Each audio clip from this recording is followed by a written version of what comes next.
Welcome back to Goodness and Gracious. I'm Renee. I'm Chrissy, and not as hillbilly as Renee is. Welcome back. I don't think I said it like that. Okay. I'll wait till it comes out, then I'll listen to No, it. you were right. I did Okay, sound like we'll that. see. It wasn't as hillbilly-ish as what it could have Welcome been. back. Welcome back. Well, it's February. Yep. Let me rephrase that. It's February. Whoever I saw something on Facebook. It said, "Who was it? The same person that put the Wednesday Day, the N in there, Wednesday, yeah, the same. Is it the same guy that put the R Probably. after the B? Yeah, he don't know no better. February. So we know what that means. What do we always talk about when it comes around to February? Doesn't matter who you. Love.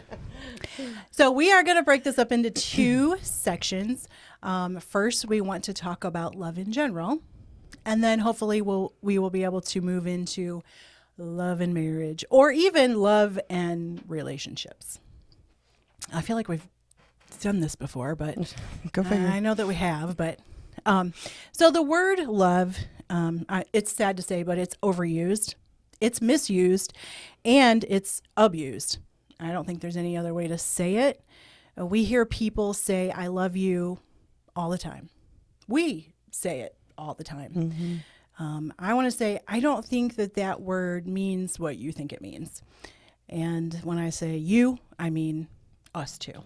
I said, Me? yeah, all of us, all of us. You're in, whosoever. What does that mean, Renee? Ooh, I'm a who. You're a who. You're a whosoever. I guess I always thought I loved, but to be honest, I'm not sure I have the kind of love maybe that we're going to talk about. Oh, man. We'll see. Yeah. So many times we say, I love you. Yeah. But the big question is, do we really love, or is it just words that we say? Right. Sometimes I think it's a habit. Yes. Yeah. Yes. So I love how the Bible in 1 Corinthians. I love you. I like how, I have to say it. I do love it. How the Bible in 1 Corinthians 13 lays out, if you have this, but not this, you're not doing it right. Okay. I thought this would be a good place to start and just really lay the foundation for what love is. The KJV uses the word charity in place of the word love in this portion of scripture. If you Google charity, one of the definitions is love of humankind. Now, it doesn't say love of a select group of humans that meet your criteria or that you find easy to love. It says love of humankind. That is all. Pretty simple. I think that it's simple. And as simple as it sounds, that is what God is talking about. So let's dive right in. All right. All right. That's you. Oh, I didn't know you want me to read. Okay, I guess I'll read the verses. 1 Corinthians 13, 1 through 3. Though I speak with the tongues of men and angels and have not charity, I am become as sounding brass or a tinkling cymbal. And though I have the gift of prophecy and understand all mysteries and all knowledge, and though I have all faith so that I could remove mountains and have not charity, I am nothing. And though I bestow all my goods to feed the poor, and though I give my body to be burned and have not charity, it profiteth me nothing. So let's look at verse 1. This verse says that you could speak eloquently in many languages, and you may even know the language of the angels, which I'm sure is pretty profound. But if you do not have charity or love, you are like a brass instrument that sounds gaudy and a cymbal that can't carry a tune in a bucket. Now, that would be me. But that's what you're like. No comment. I know. And we got choir practice today. Yes, we woohoo. And verse 2 says that if you have the gift to prophesy and understand all the mysteries that could ever be known, and have faith that will move a mountain anywhere you want it to be moved. I thought of that song, I was thinking about this. Yeah. I was thinking about that. Good stuff. It's time to move. You know, if you have that kind of faith that you could move the mountain anywhere you wanted it moved, but you don't have charity or love, you are nothing. And verse 3 says that you can give all your goods to feed the poor and become a martyr. But if we do those things without charity or love, it profits you nothing. Is this convicting to anyone besides me? Yeah, well, I believe a lot of us say we love, but deep down, do we? Yeah. This is a huge question we really need to ask ourselves. And to be honest, it makes me ashamed of myself because I don't feel like I've done this.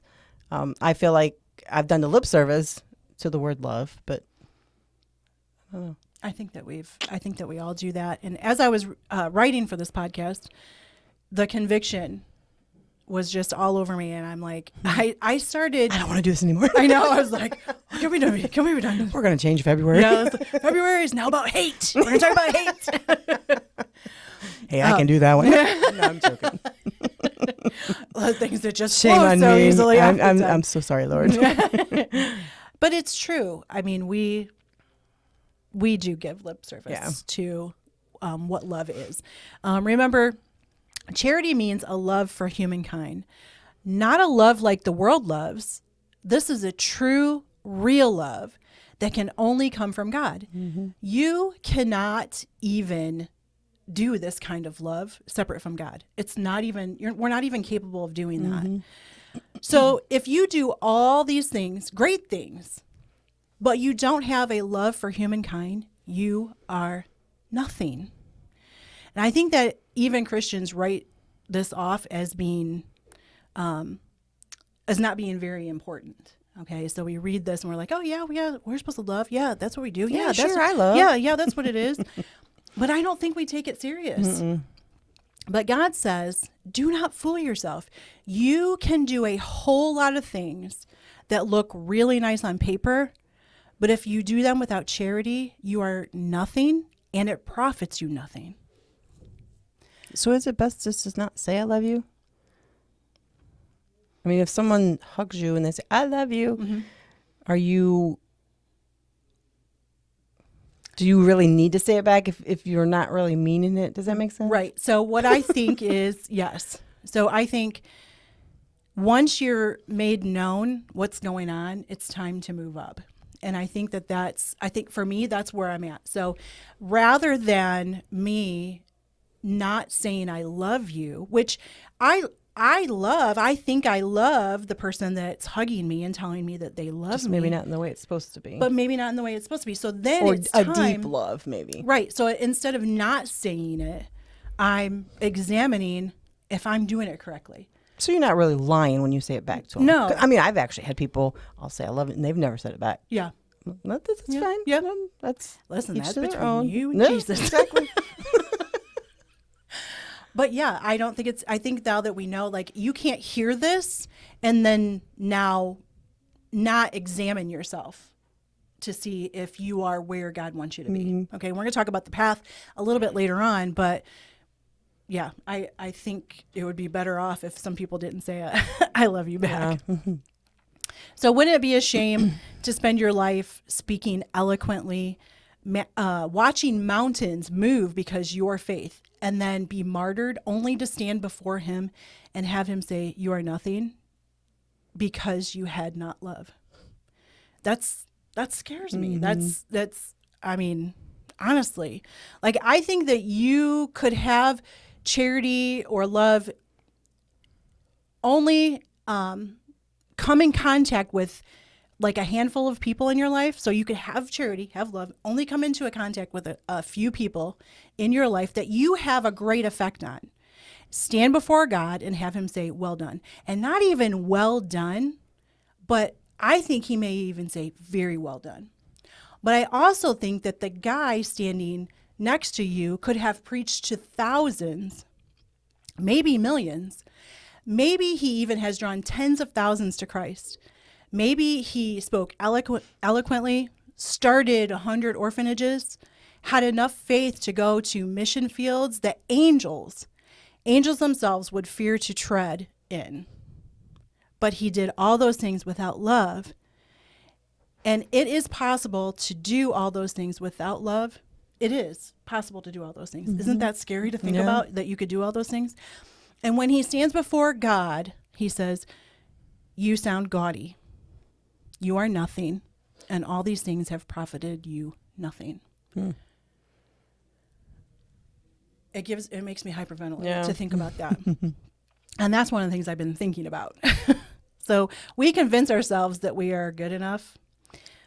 Surely I have proven that I have more faith than most. And just listen to me speak beautifully of all the knowledge I have. But God says, that is not what I'm looking for. Right. I'm looking for you and saying charity, love of humankind. I'm looking for you. I'm looking at you and saying charity, love of humankind. All of it is the peace, the resistance. I tried to work on my beautifully. I know. I tried to work on my French. It didn't work. Peace de resistance. So love. I'm not gonna say it again. Well, maybe I am. Peace de resistance.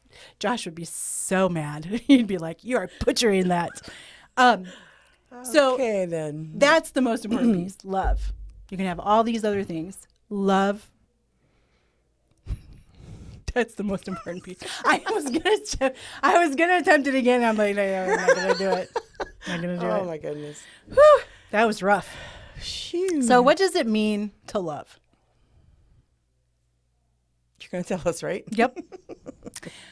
To really love with a true love that only comes from God, we're going to talk about what that looks like in just a minute. Oh, okay. But I want to look at another verse. Philippians 2:4. Oh, you want me to read that? I Okay, do. sure. Philippians 2:4, looking at every man on his own things, but every man also on the things of others. I know. God is not saying that you shouldn't care for your own well-being. He's not saying that at all. But he is saying you should also be looking on the things of others. Those should be just as important as yourself. You should be concerned with others. Okay, so that's what he's saying. I really think that that's the crux of the whole thing. But let's see what God says charity or love actually is. As we continue in chapter 13, verse 4, charity suffereth long and is kind. Charity envieth not. Charity vaunteth not itself, is not puffed up. So real love is patient. Toes hurting a little bit.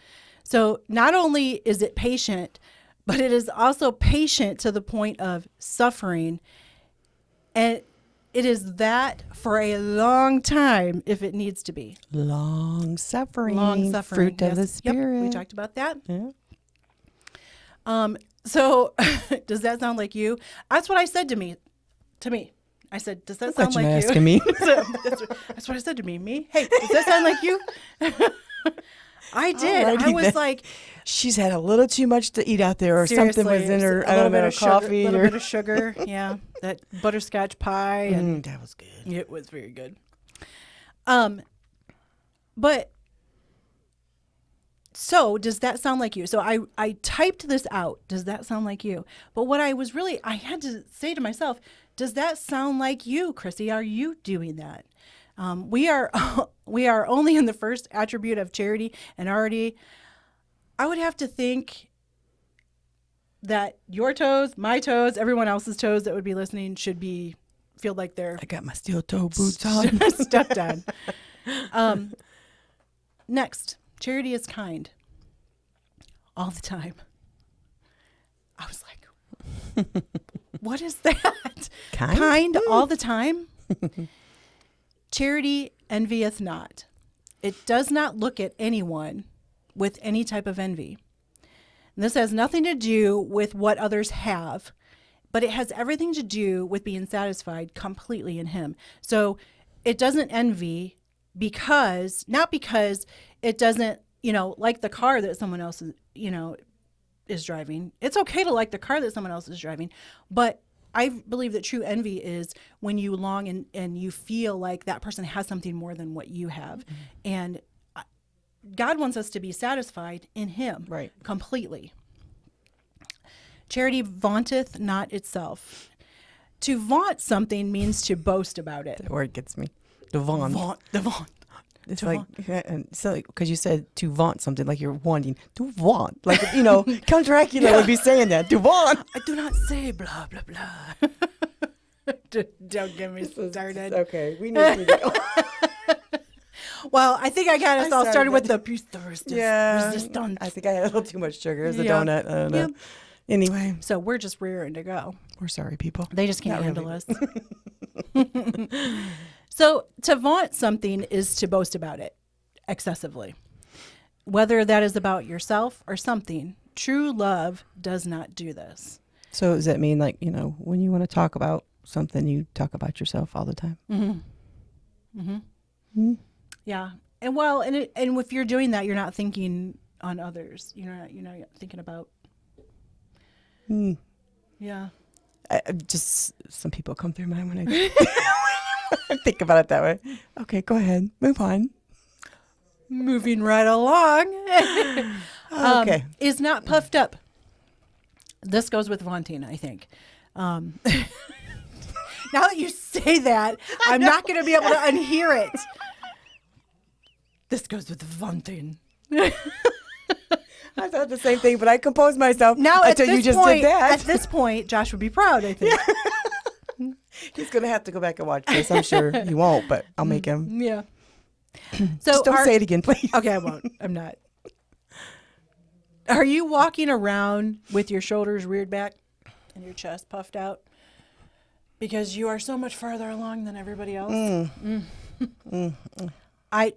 Listen, we are. This is where the rubber meets the road. We have all done this. Yeah. I'm not rearing my shoulders back on my speaking abilities today. I'm just you not are doing just it. knocking it out of the park. Just saying. That's you. Verse 5. Do not behave itself unseemly. Seeketh not her own. Is not easily provoked. Thinketh no evil.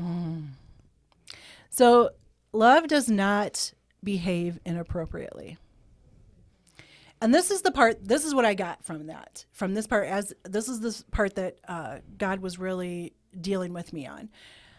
And I guess I attribute this to not cheapening your God by behaving in a questionable manner at all times.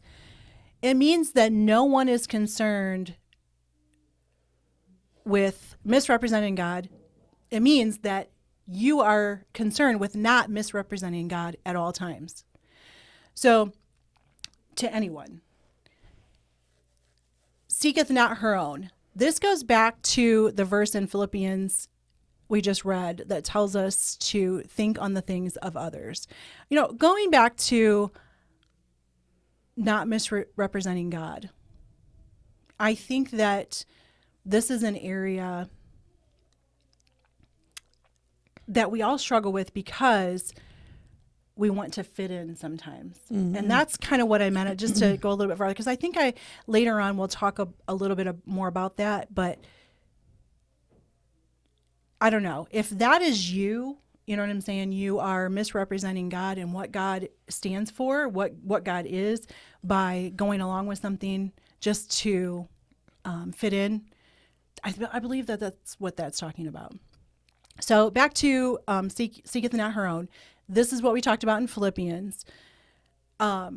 Making sure that you are understanding that others are just as important as you are. I think some people really lack in that. I think we all lack at certain points, but there are some people that really, they forget that others are just as important as they are, or others' kids or grandkids are just as important as theirs are. You're getting deep. I'm just going to keep my mouth shut. Shovel? No, I'm good. Do I got a shovel? I'm sorry.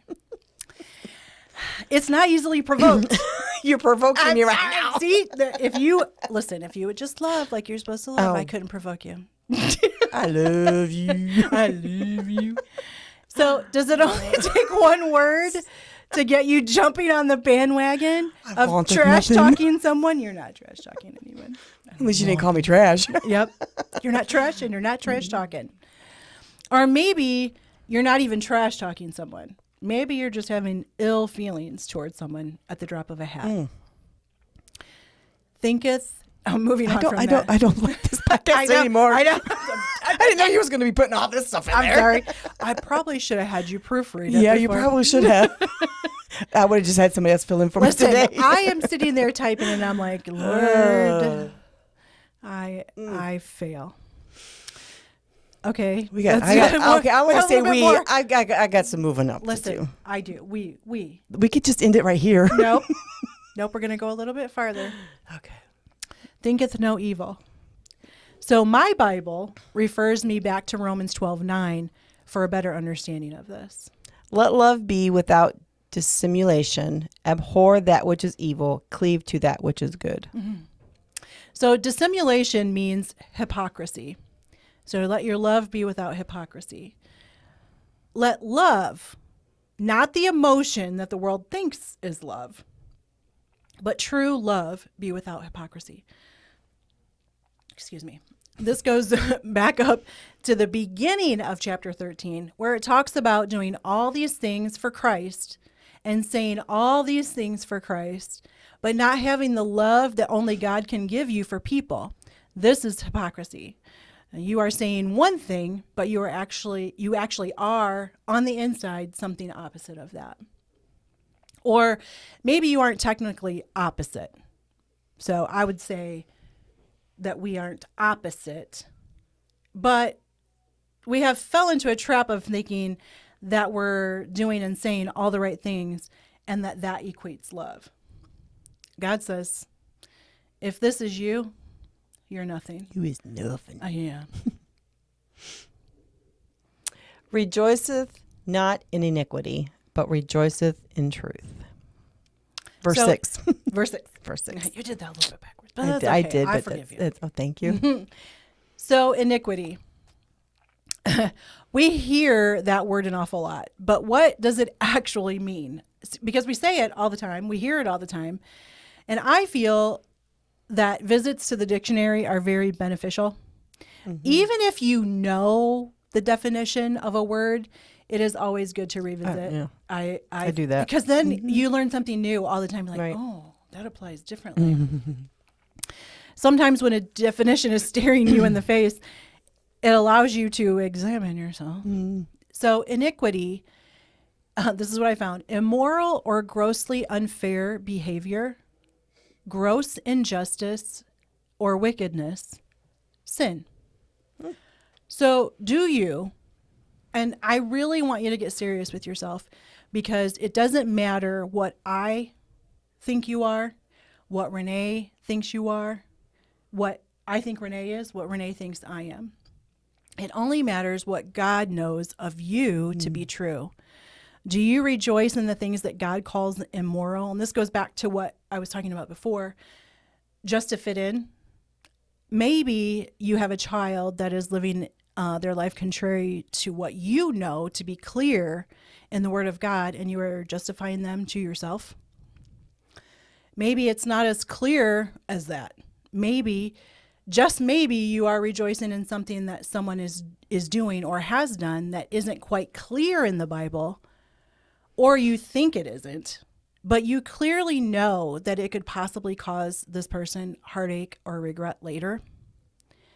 And let's be clear, anything that draws you away from God, and this includes anything that you deem acceptable because you want to do it or because someone you love is doing it, is contrary to God. And God does not rejoice in that, but rejoice in truth. God says, do not rejoice in that, but rejoice in truth. So what is truth? It's Him. Mm-hmm. That's it. It's plain and simple. It's Him.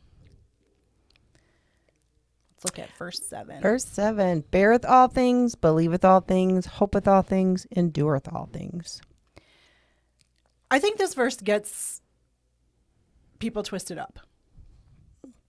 The things in this verse is not irreverent to God, but the things that you have learned of him and the examples that he has given you.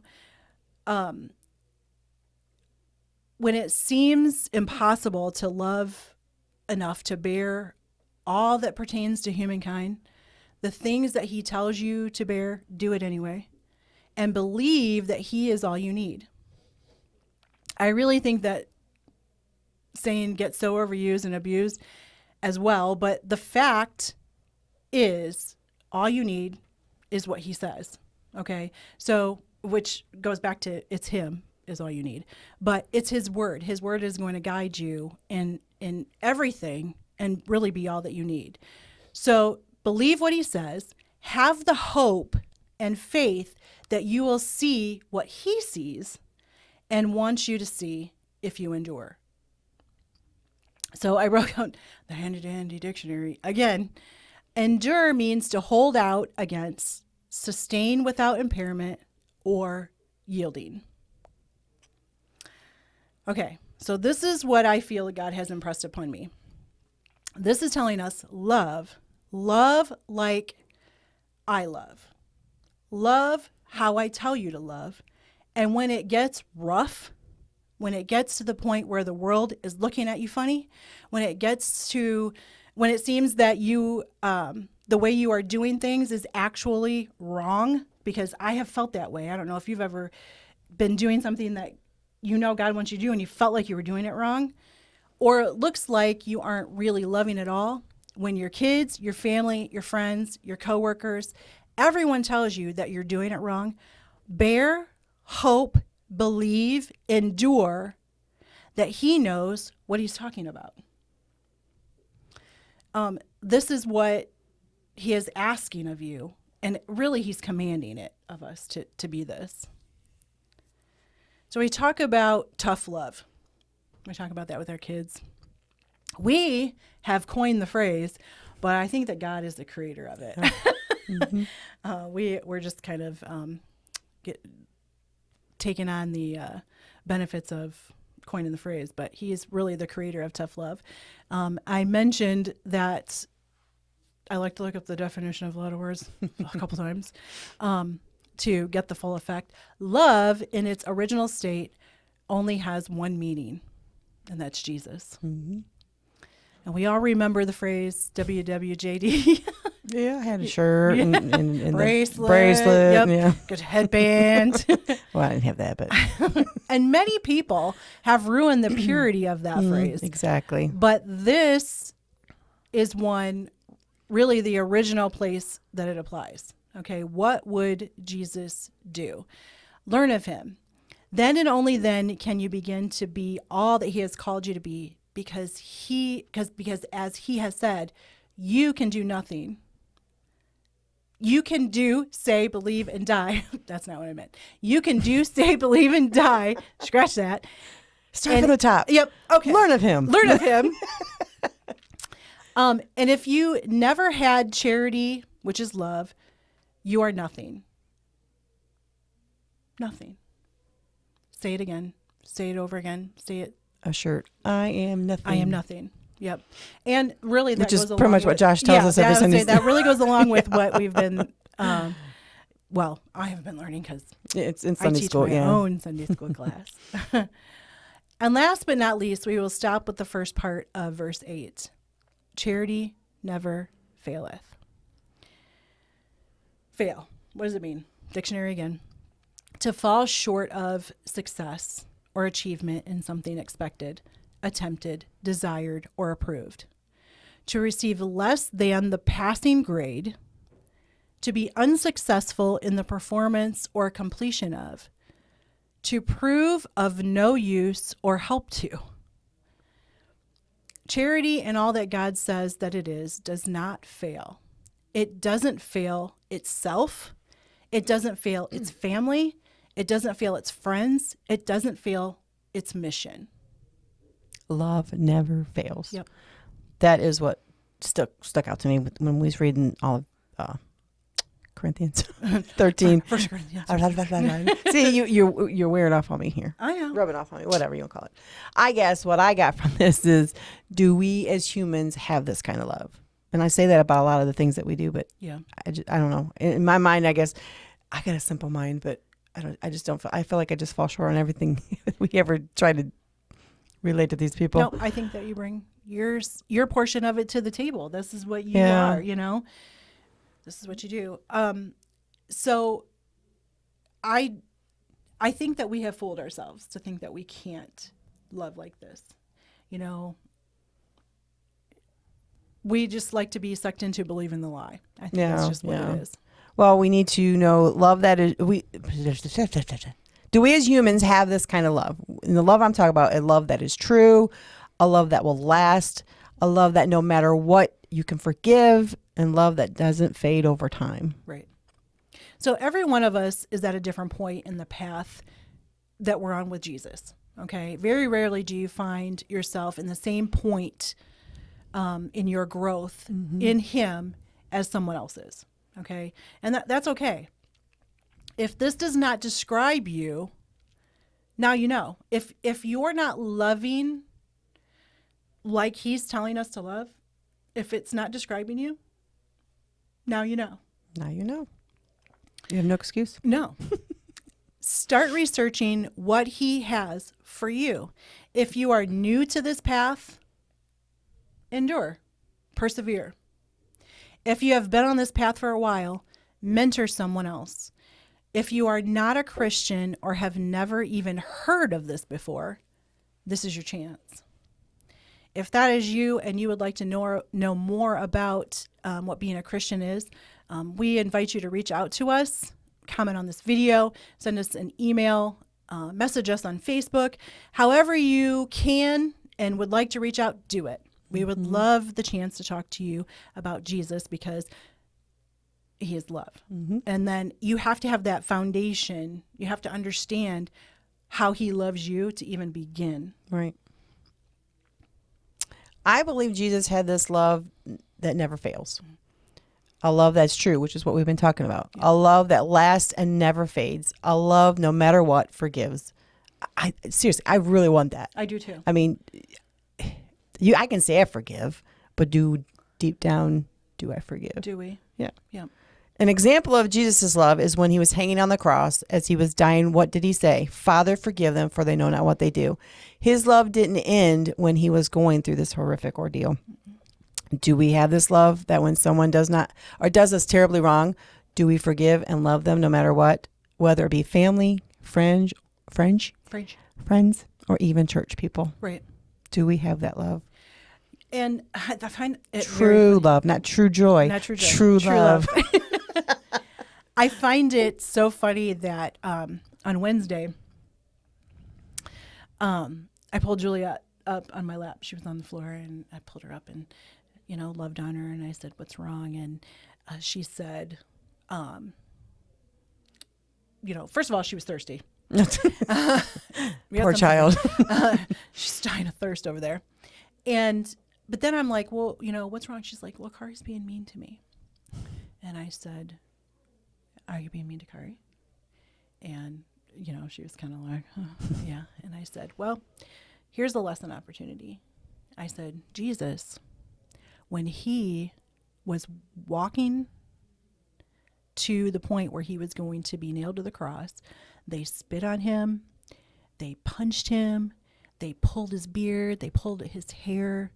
And I said, and when He got to where they were going to nail Him to the cross, He said, Father, forgive them. Mm-hmm. That's the kind of love that I want to have. And that's kind of how this just really drove home for me when I was talking to her, because I'm whispering in her ear this whole thing, and I'm like, is that me? Is that me? Mm-hmm. And I want to be that. Right, I really, really do. And I started even over this weekend paying attention to some of the things that I was doing and some of the things that I was saying. Am I okaying things? not to fit in, but because I don't want to have to deal with conflict.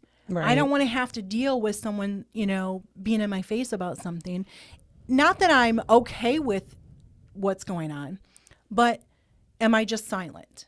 Because I think sometimes being silent is your approval on things. Yeah. And I don't want my approval to be on things that are contrary to him. I really, really don't. And I think the thing that we don't realize is that that's all encompassed in love. So if I am okaying poor behavior in my child, that I'm not loving that child. That may look like the world's type of love, but that's not real love. And real love is sometimes you got to get down and dirty in that. And sometimes nasty in a Christian way. Yes. You know? And there is such a thing. Yeah. There really is such a thing. And that's the thing. I don't want to. I love my kids and my grandkids so much that more than what I want to be the good guy, I want them, if I am taken out of here, to know what it means to be a Christian, what it means to follow Jesus, and how not to be a spoiled, rotten little brat. Because if I'm out of here, who else is gonna do that? Yep. I refuse to do that. So love is tough, and it's like I said, we coined the phrase tough love, but God's the creator of tough love. And if you don't believe that about God, I invite you to read this 66 book, the 66 book, because it's in there. Okay. Oh my goodness. This is interesting. Yeah, it's very interesting. Abandoned the piece de resistance. I've thought really, really hard on that for a long time too. And I'm just like, I need to say that right. And I need to sound eloquent. But guess what I was? I sounded gaudy, and I couldn't carry a tune in a bucket like this. I don't think God wanted you to sound eloquent. I don't think so I think he either. wanted you to flub up. Because you know what? To show him that you are fleshly. Because God You're knows that I'm a human. goofball. So he knows that I'm a goofball. And I think he loves me that way. Yeah. Well, yeah. Yeah. I think so. And he's just like, so you think you're going to sound eloquent, right? Nope. Well, make sure that don't happen. Nope. It's not happening today. So is that all you got? That's all I got. If This one was hard. Yeah. My toes hurt. I don't know if we've said it in a while, but basically we've got an email. I don't know what it is. You can email us, but you can find that on Facebook. We do have a page, Goodness and Gracious Podcast. So make sure you put podcast on there because it'll come up different. I think if you just put Goodness and Gracious on there. So, but we have an email. You Is can it Goodness contact and Gracious Podcast? Podcast At Facebook. gmail.com, maybe? Well, it could be. Don't try it. Don't send. Check it out first before you send. How horrible are we? Shame that on we don't us. I'm pretty listen? sure that's what it is, but We're just trying to do this work for the Lord. We don't know all about it. we are on YouTube. You can find us on there. Yep. Goodness and Gracious I'm Podcast. thinking that our careers for this is not going to go. We do not get paid for this. No, we do We're, not. We do not. So We do. yes, We get paid in our heart. there you go. The Lord pays us. Lord pays us. Hopefully, you got something out of this. Next time we're going to talk about love and marriage. Love and marriage. Oh, Yeah, that's going to be. humdinger. Yeah. Yeah. Yeah. Oh, okay. Because honestly, if you can't love like Jesus, Who you're living with. if you live can't like love, Jesus. if you can't love like Jesus, who you're living with. Yeah. Oh no, we don't want to say living with. Married. He's fired. Listen, I'm out of here. Oh my gosh, this is terrible. We're not. We're sorry. No. We're not Listen, sorry. don't be living with your person. You need to be married to your person. I meant married. Yeah. If you can't love like I know. Jesus with the one you're married to. I even forgot that you said it. I thought it was me that said it, and I'm like, oh my goodness. No, but They're taking me off the the membership Lord knows roll. what I meant. Yes. Maybe the other people Yeah. didn't, but the Lord knows what I meant. Listen, Be married. be Yeah. married. There you Yes. go. And be married. Be married. Be married. Be We happy. might want to just end this now. I don't know. We're just gonna fade to black. Or Fade to black, Lucas. or acting like the NOYC podcast people. I'm just. Yeah. Oh, we can't do that. We're not. No. We're more. I didn't plug we're them more or anything. eloquent than that. All right. Until next time. See ya.